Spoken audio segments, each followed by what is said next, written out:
What is the most common form of government in world history? Well, let's see. You have pharaohs, Caesars, Kaisers, sultans, czars.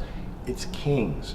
From the beginning of human records around 3 or 4,000 BC, we see that there's 2,000 years and 33 major Egyptian dynasties ruled by pharaohs, 5,000 years and 18 major Chinese dynasties ruled by emperors, and Indian Maharajas, and Alexander the Great, and the Roman emperors, and the Byzantine emperors, and the Muslim sultans, and finally the King of England.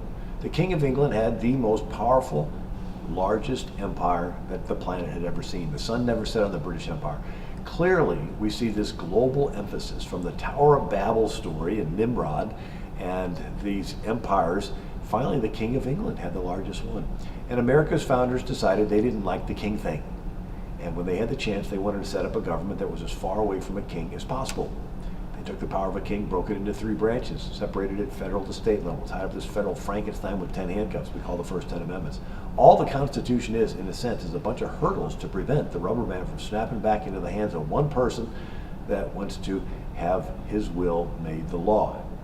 Even though he may want to do something good with it, but still he wants to have all the power. And so America's founders had this effort to separate the power into these 3 branches and separate it at federal to state level and tie it up with these 10 handcuffs. But we see that in times of crises, the rubber band wants to snap back. And so it's a natural trend for power to want to snap back. It was great that Lincoln ended slavery, but in the process, a lot of rights went from the states to the federal government. It was great that Franklin Roosevelt wanted to end the Depression, but he concentrates power with his New Deal programs. And it was great that LBJ wanted to end poverty, but he concentrates power with his Great Society welfare state. And Nixon's war on drugs and Bush's war on terror. It's great that we didn't have any more terrorist attacks, but he concentrates power with the NSA and the government reading all your emails and tracking your credit card purchases. And then the current president, and no matter what the crisis is, the answer is the same. Let go of more of your power into the hands of this one person, and he promises to fix it, has his pen and his phone. The dilemma is that we're transforming our form of government from the people ruling themselves from the bottom up to this one person ruling with his will. Sort of like King Louis XIV of France, the Sun King, and the subjects were the planets that revolved around him. He says, it is legal because I wish it. Well, that's easy. The law is nothing more than the king's will forced down the pyramid on everybody. Well, America's founders didn't like that form of government. They wanted a bottom-up form of government. It was the will of the people is the law of the land. Where did America's founders get this idea that people could rule themselves without a king? Well, believe it or not, it was ancient Israel. On 1400 BC, Israel comes out of Egypt, and they are the first instance in recorded history of a nation ruled without a king.